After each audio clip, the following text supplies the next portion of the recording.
ফ্রান্সে পাঠানো এক অভিবাসী আবার যুক্তরাজ্যে ফিরে এসেছেন। সরকারের ওয়ান ইন ওয়ান আউট চুক্তির আওতায় পাঠানো এটাই দ্বিতীয় ঘটনা।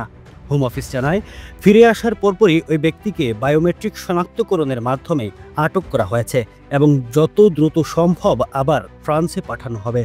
এই স্কিমের লক্ষ্য হল ইংলিশ চ্যানেল পেরিয়ে ছোট নৌকায় অবৈধভাবে আসা অভিবাসীদের নিরুৎসাহিত করা।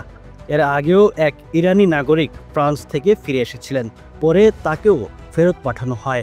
হোম অফিস বলছে, যারা ফের যুক্তরাজ্যে আসার চেষ্টা করছে তারা সময় আর টাকাই নষ্ট করছে।